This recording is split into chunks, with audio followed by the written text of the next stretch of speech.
Hi there, Briar here, and I am so excited to be here to take you through this mini series on health and wellness.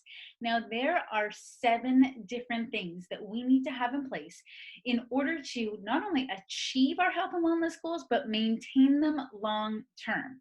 And today we're just going to go through for the first one. So, the very first and most important one is our mindset. If we don't work on our mindset, then that is when we often see people backtracking or sliding backwards in their goals. So we may be able to reach a weight loss, or we might be able to reach a better level of performance or decrease our pain levels. But if we don't actually look at what is going on in our minds and in our past stories, then we can't make permanent changes. So, how do we make long term permanent changes with our mindset? Well, we have to start with some daily accountability and daily action steps. So, today I'm going to take you through just 4 things that you can put into place each and every day, and they don't have to take long at all in order for you to be working on your mindset. Now, if 4 new habits sounds a little overwhelming to put in right away, that's okay. I want you to choose just one. Okay. And I'll tell you which one I'd like you to start with. The most important one, as your starting point, is counting your wins. So it's very similar to having a gratitude journal, but counting our wins is basically starting to pay attention to anything and everything, big and small, that is going right in your day. So our brain is actually hardwired to focus in on the negative.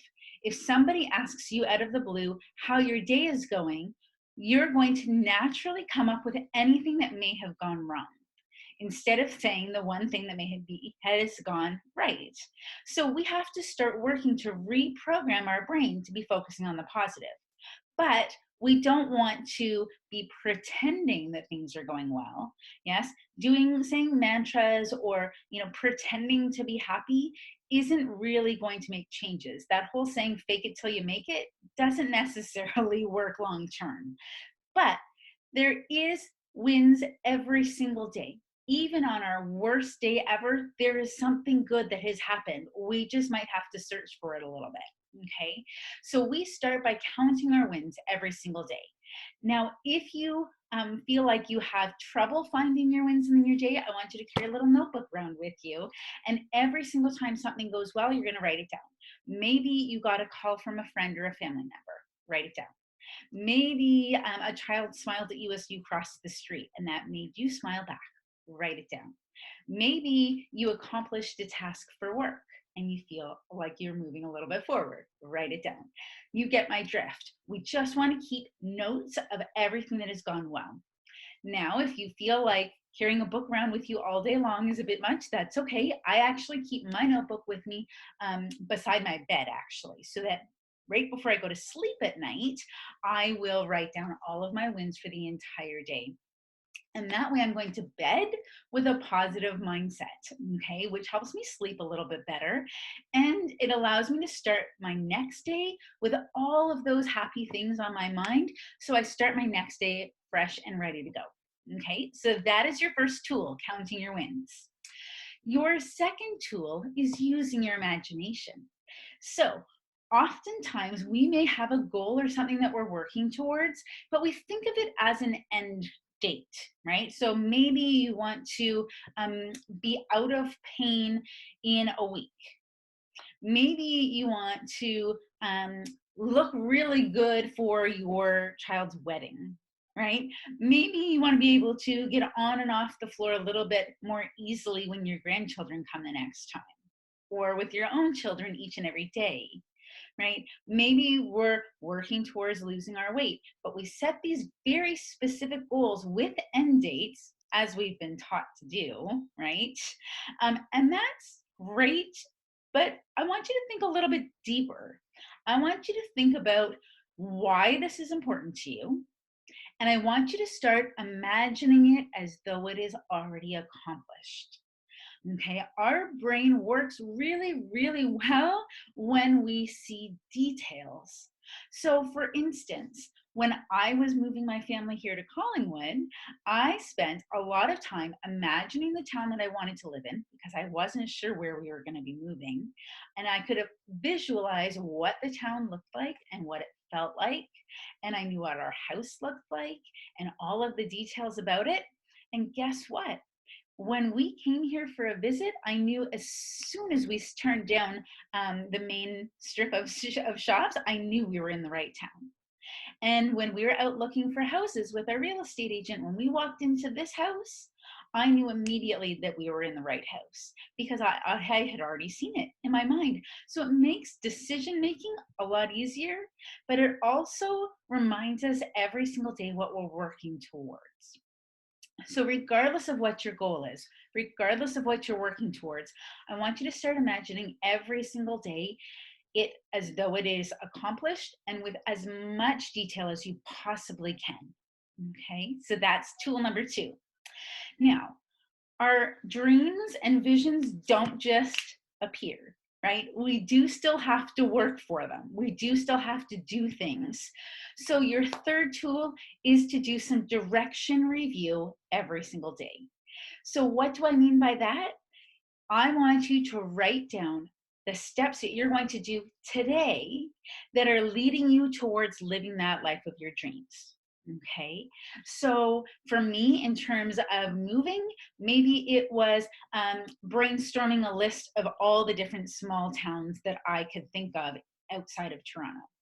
Okay, that was one of the steps that I took, right? Maybe it was listing out every single detail that I was envisioning in my head about this home, and I wrote them all out, right? So then we know every single day that we're doing at least one thing for each of our goals moving forward, right?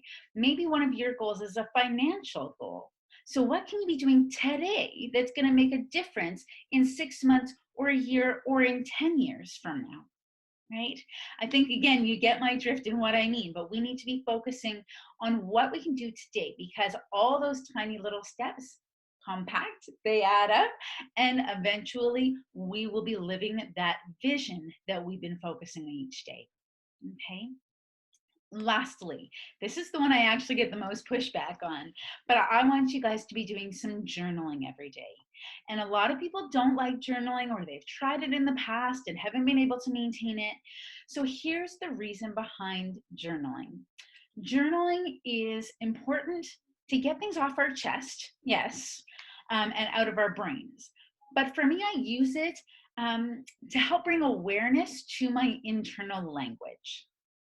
So how I'm speaking in my head, either about other people or situations, or even about myself. Because the thing is that we speak really, really negatively about ourselves to ourselves. And I can almost bet that if you had a best friend who was speaking to you the way you speak to yourself, you probably wouldn't keep them around too long.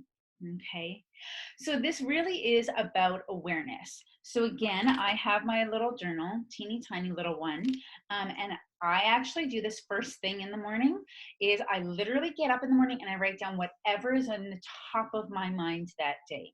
So it could be, a full paragraph or a few pages long, or it could just be like bullet points of different random thoughts that are scrolling through my head. Okay. Now, everybody's household and mornings are different, and my journaling has definitely changed over the years in terms of habits and how I fit it into my day. I have 2 young kids at home. So right now, I often will do it after I've gotten them set up with their breakfast because they wake up super early and I'm not getting up any earlier than they are. So for now, I bring it down. It lives in a little basket on our kitchen counter, and I make my coffee, I get them their breakfast, they sit down and I sit down. So I'm at the table with them and I do my journaling while they're having their breakfast. But that obviously is going to look different for you and when you do your journaling. So we've got our 4 tools. Yes, we've got counting our wins so that we can pay attention to all the positive things that are happening in our life. We have our big picture imagination of what we're working towards in as much detail as possible. Then we've got our daily action steps. We're going to write out what we're doing today in order to move us forward. And that's our direction review. And then we have our daily journaling just to bring awareness to the language we're using in our heads. So, one last thing about awareness. When we're trying to make a change, awareness is the key. Okay. If, for instance, you're trying to swear less, have you ever done a swear jar where at the beginning, the first few days, maybe people keep catching you saying bad words and you have to put money in the jar, but eventually you start catching yourself and then you start catching yourself before you say it, right? So really that's just bringing awareness to our unconscious mind, and then the unconscious mind actually starts making the changes automatically for you. You don't have to work so hard. And it's the same with the language that we use out loud and in our heads. Okay. So if we're talking negatively about something or a situation, maybe it's a family member or, the fact that our kids are home right now, we keep going on and on in our head about how hard it is to homeschool, right? Then eventually we're going to believe the things that we're saying to ourselves. So if we can start catching ourselves in the language we're using, and we can automatically or unconsciously start turning around that language, then eventually our thoughts and feelings will start turning around about that situation as well. Okay, so there's our 4 daily habits and daily steps for mindset. Again, the key is consistency rather than doing them all at once.